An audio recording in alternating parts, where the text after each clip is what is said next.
안녕하세요. 저는 최근 이혼을 하고 혼자서 딸아이를 키우고 있는 여자입니다. 왜 그런 말이 있잖아요. 결혼은 미친 짓이다. 저도 5년이라는 짧은 시간 동안 결혼 생활을 해봤는데 결혼은 정말 미친 짓이 맞는 것 같아요. 사랑해서 결혼한다는데 막상 결혼해서 살아보니 결코 결혼은 사랑 하나만으로는 안 되는 것이었어요. 저도 한땐 사랑을 해서 결혼을 했지만 지금 생각해보니 왜 그랬는지 모르겠네요. 상대방의 본심은 알아채지 못하고 사랑한다는 달콤한 말에 속아서 바보 같은 짓을 해버렸어요. 달콤한 사탕과 초콜릿의 유통기한이 있듯이 사랑에도 유통기한이 있는 건데 말이에요. 우리 결혼하자. 나는 정말 너밖에 없어. 내 인생 마지막 여자는 김지연 너야. 나도 내 인생의 남자는 이주성 너 하나뿐이야. 우리 결혼하면 진짜 잘 살자. 나 닮은 딸 하나, 너 닮은 아들 하나 낳고 말이야. 당연하지. 내가 너 손에 물 한 방울 안 묻히게 해줄게. 진짜야. 지키지도 못할 약속은 하지도 마. 드라마만 봐도 그런 말 해놓고 결혼하면 다 손에 물 묻히더라. 나는 진짜야. 너 손에 물 하나도 안 묻히게 할 거야. 진짜지? 약속했다? 그때는 몰랐겠죠. 어떤 앞날이 저를 기다리고 있을지 말이에요. 저희 집안은 나름 가진 재산이 있었고 부모님 직업도 좋아서 잘 살았었어요. 저희 아버지께서 이름만 대면 다 아는 대기업의 임원진으로 일하고 있었는데 인품이 좋으신 분이라 인간관계도 좋으셔서 주변의 발이 굉장히 넓으셨어요. 제가 한 번은 남자한테 크게 대인 적이 있어서 다시는 남자 안 만나겠다고 선언한 적이 있었거든요. 자식이라고는 고작 저 하나밖에 없는데 제가 결혼을 안 하겠다고 버티고 있으니 아버지 입장에서는 얼마나 답답하시겠어요. 주변 친구들처럼 자신도 딸을 닮은 귀여운 손주들이 보고 싶은데 말이에요. 김지연, 너 진짜 결혼 안 할 거야? 남자가 걔 하나만 있는 것도 아니고 세상에 괜찮은 남자들이 얼마나 많은데 그런 애 때문에 혼자 저러고 있어? 몰라. 결혼 왜 해야 하는데. 어차피 남자는 다 똑같아. 나쁜 자식, 내가 얼마나 잘해줬는데 다른 사람도 아니고 내 친구랑 바람이 나. 진짜 결혼 안 한다고 했다? 저번에 너가 잘생겼다고 소개해달라고 했던 남자 이번에 큰맘 먹고 너한테 소개시켜주려고 했는데 아쉽네. 이사장 딸이나 소개시켜줘야겠다. 뭐? 아빠가 저번에 보여준 잘생긴 남자? 그 연예인 뺨치는 외모? 아빠 진짜 나한테 그 남자 소개시켜줄 거야? 장난치는 거 아니지? 너 결혼 안 할 거라며? 결혼도 안 할 거면서 왜 관심 가져? 그 사람이라면 말이 또 다르지. 언제 소개시켜줄 건데? 기다려봐 녀석아. 나도 연락해봐야 할 거 아니야. 약속 날짜 잡으면 알려줄 테니까 미리 준비해놓고 있어. 피부과도 좀 가고. 여자의 피부가 왜 저렇게 칙칙해? 그렇게 아버지의 소개로 남편을 만나 1년 반 정도 연애를 하고 결혼했어요. 남편은 대기업까지는 아니더라도 100명 정도의 직원을 거느리고 있는 중소기업 사장이었어요. 친정아버지께서 저희 남편을 되게 좋아하셨었어요. 젊은 나이에 회사 차려서 저렇게 열심히 살기 힘들다면서요. 요즘 애들 같지 않게 책임감도 강하고 일에 대한 애정도 많다면서 칭찬을 아끼지 않으셨어요. 돈 잘 번다고 펑펑 쓰지 않고 돈 관리도 잘했는지 차곡차곡 저축해서 저희 신혼집으로 4층짜리 전원주택을 해왔더라고요. 평소 자기관리 철저하고 꼼꼼한 건 알았지만 이렇게 돈 관리까지 철저할 줄은 몰랐어요. 남편은 일뿐만 아니라 저한테도 다정하고 가정적인 남자였어요. 손에 물 한 방울 안 묻히겠다는 말이 거짓말이 아니었는지 퇴근 후에 피곤할 텐데도 제 옆에 와서 집안일을 도와줬죠. 됐어. 당신 일하고 와서 피곤할 텐데 굳이 안 도와줘도 돼. 손에 물 한 방울 안 묻힌다는 말 잊었어? 남자가 한 번 뱉은 말은 지켜야지. 혹시라도 제가 설거지를 할까봐 빠르게 식사를 끝낸 남편이 먼저 싱크대를 차지했어요. 그렇게 저는 남편과 함께 남들이 부러워하는 행복한 신혼생활을 유지했었죠.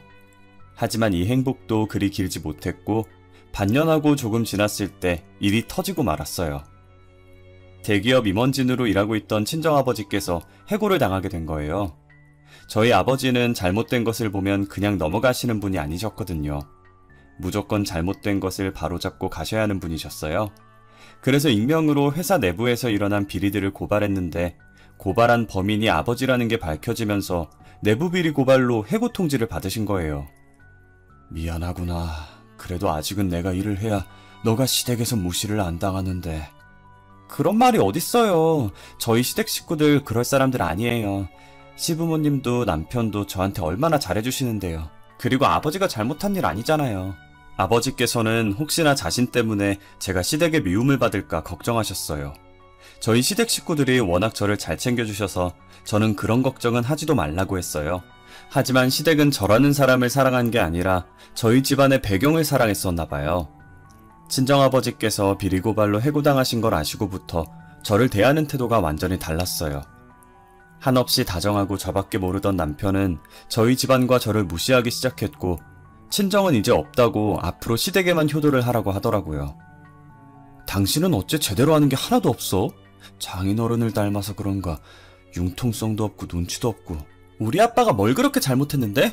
아빠는 잘못된 걸 바로잡으려고 한 죄밖에 없어. 대기업 임원진이라도 결국은 남의 지갑에서 나오는 돈 받으면서 사는 월급쟁이일 텐데 그냥 입 닫고 계시면 될걸 왜 굳이 나서서 일을 이렇게 만드시는지. 너 말을 왜 그렇게 해? 당신은 얼마나 떳떳한데. 솔직히 비리 없는 회사가 어딨어? 그리고 당신 회사에도 비리가 있을지 어떻게 알아? 됐고 이제부터 처가에 해다 바친 거 다 끊을 거니까 그렇게 알아. 너도 앞으로는 우리 집만 신경 쓰라고. 원래 효도는 며느리가 하는 거야. 너도 머리가 있으면 생각을 해봐. 지금 네가 어느 쪽에 붙어야 좋을지. 남편은 저를 보며 답답하다는 듯 한숨을 쉬며 고개를 좌우로 흔들더니 소파에 올려진 겉옷을 들고 밖으로 나가버리더라고요. 그렇게 저희 사랑의 유통기한은 친정아버지께서 해고를 당하신 뒤로 끝나버렸어요. 친정집은 일하는 사람이 친정아버지밖에 없었는데 해고를 당해 일을 할 수 없으니 갈수록 집안이 기울기 시작했어요. 그래도 재산이 있어서 일을 하지 않아도 생활은 가능했지만 예전처럼 풍족하게 쓰진 못했습니다. 와중에 저는 임신을 하게 되어 제 몸 챙기느라 친정에 신경을 쓰지 못했어요. 시댁 식구들 중 저의 임신 소식을 반기는 이는 아무도 없었어요. 아무래도 눈엣가시라 이혼시켜도 모자랄 판에 임신을 하니 누가 좋아하겠어요. 시어머니는 제가 임신을 하든 말든 안중에도 없었고 오히려 더 혹독하게 시집살이를 시켰어요. 이러다 아이가 잘못되는 게 아닌가 싶을 정도로 저를 부려먹었어요. 얘, 몸이 이렇게 굼떠서 어떡하니? 저기 뭔지 안 보여? 내가 기관지 안 좋다고 구석구석 닦으라고 했어 안 했어? 죄송해요 어머님. 어디서 이런 애가 우리 집안에 들어와선. 이래서 집안의 여자를 잘 들여야 한다고 하는 거야. 저는 아침 저녁으로는 남편 시중을, 낮엔 시댁 가서 시어머니 시중을 드는 게 일상이었어요. 시댁 식구들은 하루라도 저를 안 부려먹으면 가시가 돋는지 매일 빠짐없이 저를 식모처럼 부려먹었죠. 당신 아침밥 안 차려놨어? 어떻게 일하는 사람 밥을 안 해놓을 수가 있어? 미안해. 내가 지금 홀몸도 아닌데다가 어제 너무 무리를 했는지 몸이 안 좋아서. 내가 마음이 넓어서 이번 한 번은 넘어가 주는 거야. 내일부터는 무슨 일 있어도 아침밥 차려놔. 알겠어? 제가 시댁에서 시집살이 당하고 있다는 걸 알지만 남편은 안중에도 없었어요. 그렇게 밥이 먹고 싶으면 자기가 조금 일찍 일어나서 밥 해먹으면 될걸 굳이 저한테 차려달라고 난리치는 통에 저는 몸이 아파도 남편 아침밥을 차려줘야 했어요. 그렇게 무사히 딸을 출산했고 저는 딸을 보며 하루하루를 버텼어요. 하지만 딸이 12개월이 넘도록 옹알이를 하지 않았고 제 눈을 바라보지도 못했어요. 심지어는 돌잡이 때 물건을 잡아야 하는데 손으로 물건을 잡지도 못하더라고요. 저는 그런 모습을 보고 걱정되는 마음에 아이를 데리고 소아전문병원으로 향했어요. 어머님, 아이가 아무래도 유아자폐증을 앓고 있는 것 같네요. 그래도 아직 어려서 약물 치료하다 보면 여기서 더 악화되지는 않으니 너무 상심하지는 마세요. 저희 아이 평생 이렇게 살아야 하는 건 아니죠? 태어난 지 이제 겨우 1년밖에 안 됐어요. 저 딸아이와 하고 싶은 게 너무 많아요, 선생님. 자폐증은 완치가 없어요. 제가 확답을 드릴 수는 없지만 약물 치료도 하고 어머님이 집에서 아이를 잘 지켜봐 주시면 분명히 좋은 소식 들으실 수 있을 거예요. 저는 저희 딸이 자폐아라는 판정을 받고 집에서 얼마나 울었는지 몰라요. 뱃속에 있을 때 제대로 태교를 하지 않아서 그런 거라며 제 탓도 많이 했어요. 남편도 아이가 자폐아라는 걸 알고 전부 제 탓이라고 하더라고요. 뭐? 다이가 자폐아라고? 그러게 뱃속에 있을 때 애한테 신경을 써야지 뭐 한 거야. 애초에 당신 유전자에 장애 유전자가 있던 거 아니야? 뭐?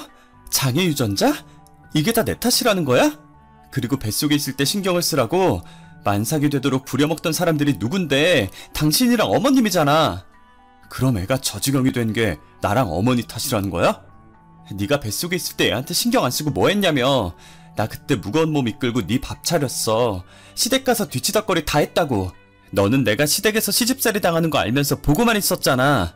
남편이 제 탓만 하길래 제가 악에 받쳐서 소리를 지르니 아이가 놀라서 울더라고요. 저는 아이를 안아들고 같이 울었고 남편은 지긋지긋하다면서 집을 나가버렸어요.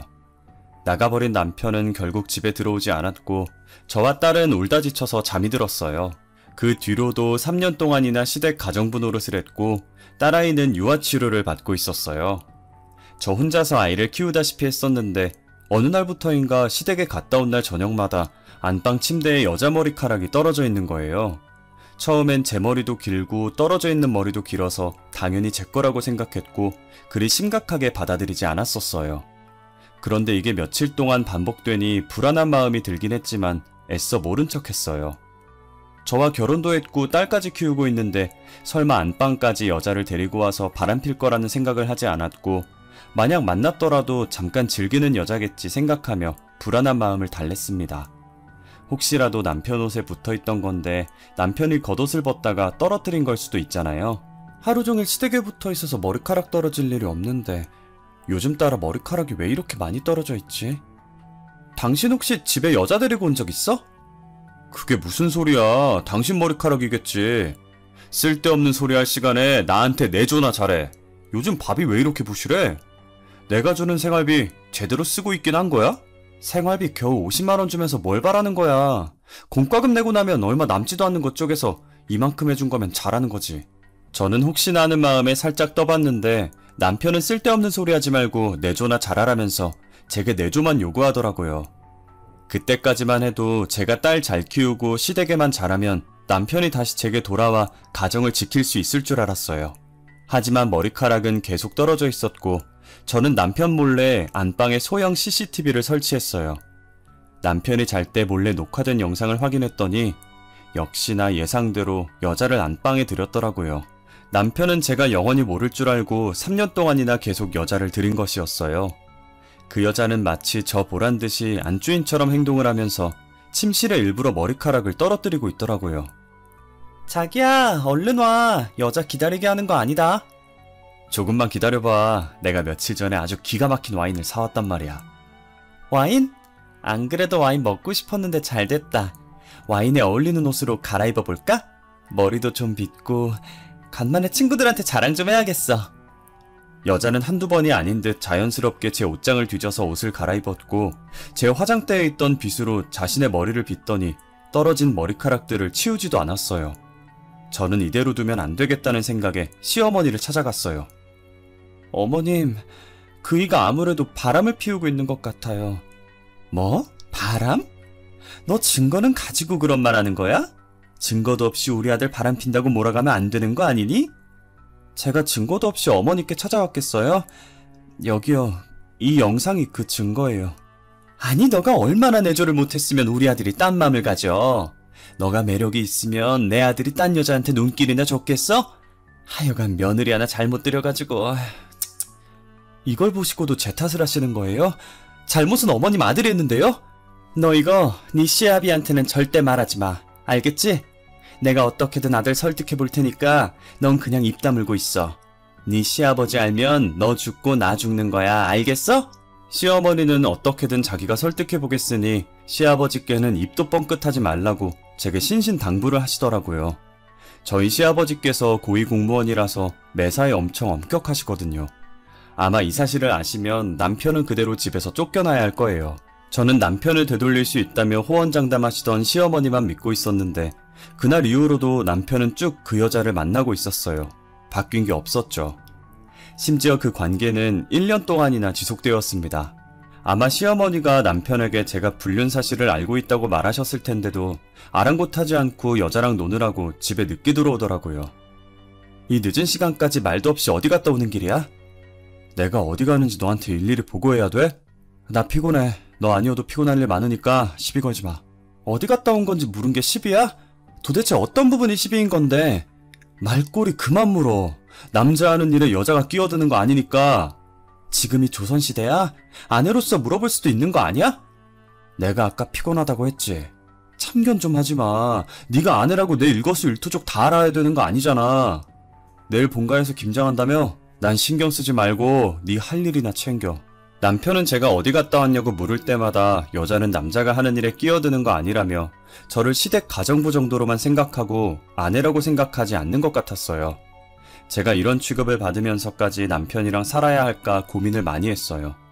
솔직히 친정아버지께서 일만 안 한다 뿐이지 재산은 많으시거든요. 저 혼자 아이 키울 수 있게 지원도 아끼지 않으실 뿐이고요. 저는 그날 몇 시간 고민 끝에 남편과 이혼을 해야겠다는 결론을 냈고 그 여자의 흔적을 하나둘씩 모아서 이혼 소송할 준비를 시작했습니다. 그러기 위해선 그 여자에 대한 정보가 필요했고 몰래 뒷조사를 했어요. 그 여자는 남편의 비서였고 그 여자 명의의 계좌로 돈이 빠지고 있더라고요. 이 여자 이거 뒤가 굉장히 구리더만요. 뭐 한다고 매달 2억씩이나 빼돌렸을까. 이거 이체 내역 알 수 있는 방법은 없어요? 잠깐만 기다려보시죠. 이거 죄다 술집뿐인데요? 근데 여기에 찍힌 통장만 2억이지 이런 사람들 보면 다른 쪽으로도 돈 빼돌렸을 겁니다. 알아낼 수 있는 방법 없나요? 본인 통장으로 찍힌 게 아니면 저도 어떻게 찾아낼 방법이 없어요. 한 가지 방법이 있긴 한데 그게 뭔데요? 국세청에 신고해서 세무조사 들어가게 하는 방법밖에 없어요. 그 여자가 빼돌린 돈의 출처가 뭔지 자세히 알아보니 남편의 회사 자금이었던 거예요. 똑같은 계좌에 매달 2억씩 보내면서 경비 처리를 했고 그 돈으로 술집을 드나들며 남편 몰래 돈을 펑펑 쓰고 있었어요. 이런 사람들은 다른 쪽으로도 돈을 빼돌리고 있을 가능성이 높다면서 그거 알아내려면 국세청에 신고해야 한다길래 시아버지를 찾아갔어요. 사실 저희 시아버지께서는 국세청 고위직 공무원이셨거든요. 시아버지는 평소 엄격하지만 청렴한 사람을 좋아하고 비리를 세상에서 제일 싫어하는 사람입니다. 그래서 저희 친정아버지께서 내부 비리 고발로 해고를 당하셔도 별말 없으셨었거든요. 남편과 시어머니만 난리를 쳤었고요. 저는 시댁에서 평소처럼 시집살이를 하다가 시어머니가 백화점에 간 사이에 시아버지께 모든 사실을 털어놓았어요. 아버님, 사실은 몇 년 전부터 남편이 바람을 피고 있어요. 그것도 자기 회사 비서랑 말이에요. 뭐야? 너는 왜 그걸 이제 얘기를 해? 바람 피는 거 알았으면 바로 나한테 말을 해야지. 잠깐 놀다 말 여자인 줄 알았어요. 그런데 그게 중요한 게 아니에요. 그 여자가 남편 회사 자금을 횡령하고 있었더라고요. 여기 이체 내역서랑 거래 내역서 보세요. 아니 이게 뭐야? 2억? 2억씩 얼마나 빼돌린 거야? 아마 그 돈 말고도 빼돌린 돈이 있을 것 같아요, 아버님. 제가 할 수 있는 게 없어서 이렇게 아버님께 부탁을 드리게 됐네요. 네 말 무슨 말인지 잘 알았다. 이체 내역서랑 거래 내역서는 내가 들고 있어도 되겠니? 그럼요. 제가 드린 거 다 챙기세요. 죄송하고 감사합니다. 네가 죄송할 게 뭐 있니? 자식 잘못 키운 내 잘못이구나. 그렇게 시아버지는 그 여자의 이체 내역서와 거래 내역서를 챙기셨고 남편 회사는 세무조사에 들어가게 되었어요. 남편은 울며 겨자 먹기로 세무조사를 당했고 비서가 매달 2억씩 빼돌린 것 이외에도 간크게 사장인 남편 몰래 비자금을 모으고 있었던 게 밝혀졌어요. 멍청한 남편은 사랑하는 여자가 돈 빼돌릴 생각은 전혀 못했는지 배신감에 회사에 주저앉아 울었다고 하더라고요. 네가 그 녀석 우는 꼴을 봤어야 했어. 나만 보기 아까웠는데. 그래서 그 여자는 어떻게 돈을 빼돌린 거래요? 아들 몰래 가짜 세금 계산서를 만들어서 빼돌렸더라고. 세무조사 들어가면서 전부 들키니까 도망가 버렸어. 그럼 잡아야죠. 해외라도 뜨면 어떡해요? 안 그래도 해외로 도주하려고 준비하고 있는 걸 경찰이 겨우 잡아서 지금 그 여자는 경찰서에서 구속수사 중이야. 그래도 잡아서 다행이지. 그동안 돈을 저렇게 빼돌릴 동안 멍청한 남편은 뭐 했나 싶었어요. 자신은 진짜 사랑이라고 생각하고 그 여자가 뒤에서 자신 몰래 뭘 하고 있는지도 몰랐겠죠. 남편은 사랑도 잃고 가정도 잃고 회사까지 잃고 모든 것을 잃었어요. 어떻게 이런 시아버지 밑에서 저런 아들이 태어났는지 시아버지는 자신의 아들이 비서한테 당했는데도 불륜을 저지른 아들을 대놓고 싫어하셨어요. 아버지가 어떻게 이래요? 아들한테 어떻게 이렇게 하실 수가 있냐고요. 아버지 때문에 투자자들이 투자금을 다 빼버렸어요. 해주기로 약속했던 분들도 다 취소했고요. 그게 다 네 업보인 걸 나더러 어떻게 하라는 거냐? 나한테 징징거리면 해결이 된다든? 여자에 미쳐서 이 지경까지 만들고... 아버지, 그러지 말고 저 좀 도와주세요. 네? 당장 세금이랑 가산세 낼 돈도 없는데 어떻게 100명 넘는 직원들 월급을 줘요. 아버지 제발 저희 직원들 월급이라도 도와주세요. 제발요. 남편의 탈세가 전부 들키게 되자 투자자들은 줄줄이 투자를 취소했고 수십억의 세금과 가산세로 회사가 망하게 됐어요. 남편은 당장 직원들한테 월급 줄 돈도 없어서 시아버지께 빌다시피 했어요. 시아버지는 그런 남편을 보더니 서랍에서 종이를 꺼내면서 남편 면전에 던지시더라고요. 너 그동안 네 애미한테 매달 2천만 원씩 보냈더라. 그 옆엔 내가 계속 돈이 어디서 나서 사치를 부리나 했는데 네가 준 거였어? 아버지 그게 아니라요. 아니긴 뭐가 아니야. 자식 키워봤자 소용없다더니. 시아버지는 씩씩거리며 남편에게 뺨을 때리려고 손을 들었다가 딱 마침 집 안으로 들어오고 있던 시어머니에게 달려가 그대로 뺨을 내리쳤어요. 순식간에 벌어진 일이라 저는 말리지도 못한 채 너무 놀라서 입을 막았어요. 이것들이 쌍으로 나를 속여? 아들놈 바람피는 것도 눈 감아주더니 매달 2천만 원씩이나 받아? 안 그래도 내가 그 명품 가방이 어디서 났나 궁금하던 참이었어. 여보, 제가 잘못했어요. 제 말 좀 들어보세요, 네?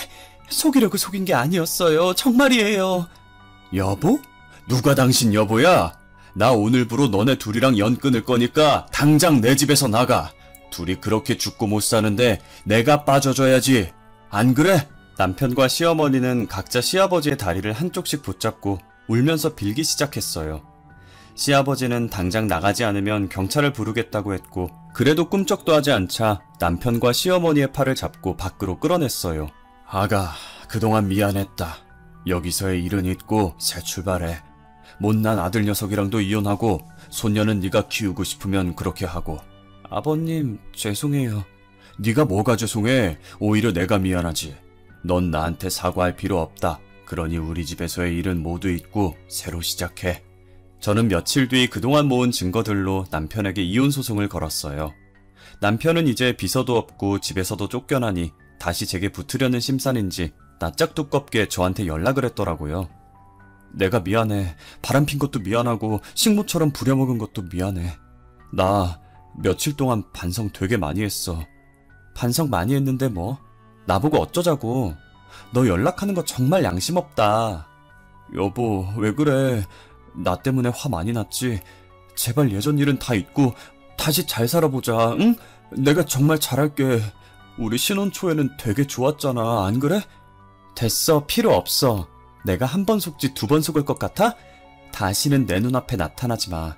만약 내 눈앞에 다시 나타나면 그땐 네 머리털 하나도 안 남을 줄 알아. 저는 남편의 연락을 싸그리 무시하고 이혼 소송을 했고 최근에서야 승소를 하게 되었어요.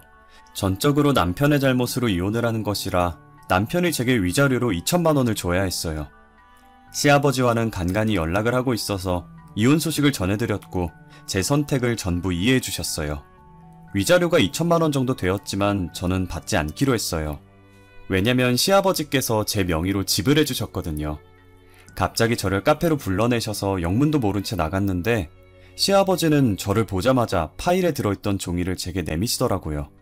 그동안 우리 집안 며느리로 있느라 수고 많았다. 며느리 노릇하느라 얼마나 힘들었어. 약소하지만 내가 줄 수 있는 게 이것밖에 없구나. 아버님, 이게 뭐예요? 건물 계약서를 왜 저한테... 며느리랑 손녀한테 주는 마지막 선물이라고 생각해줘. 아버님, 저는 이거 받을 수 없어요. 무슨 소리야? 너는 충분히 받을 자격이 돼. 이보다 더 큰 걸 해주고 싶었는데 못난 시아버지, 할아버지라 너무 미안하구나. 제가 안 받으려고 하자 시아버지는 건물 계약서만 두고 먼저 자리를 뜨셨어요. 친정 부모님께도 말하니 그냥 받으라고, 안 받으면 시아버지 마음이 불편할 거라고 하시더라고요. 그래서 저는 현재 시아버지께서 사주신 집에 들어가서 딸과 함께 살고 있어요. 여전히 시아버지와는 연락도 하고 가끔 저희 집에도 오셔서 생활비 조금과 딸 용돈을 주시곤 하세요. 제가 안 받겠다고 해도 돈을 집 안으로 던지고는 빠르게 나가버리십니다.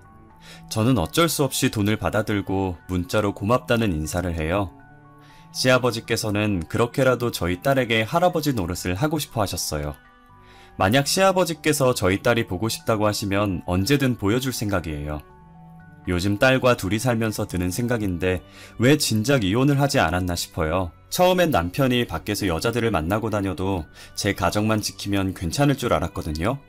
그런데 지금 생각해보면 사랑도 없이 껍데기만 부부인 게 무슨 소용이 있나 싶고 시집살이 살면서 왜 그렇게까지 미련하게 버텼는지 5년이 넘는 시간이 후회가 되네요. 시간을 돌릴 수 있다면 더 험한 꼴 보기 전에 이혼을 했을 거예요. 아니 아예 그 인간이랑은 결혼 자체를 하지 않았을 거예요. 지금 제 이야기를 들을지는 모르겠지만 만약 듣는다면 한마디 해주고 싶네요. 야 이주성, 너 같은 똥차가고 나한텐 벤츠 오더라? 그러니까 귀찮게 연락 그만두고 내 앞길 막지 마라. 머리털 다 뽑아버리기 전에. 여기까지 제 사연입니다. 들어주셔서 감사합니다.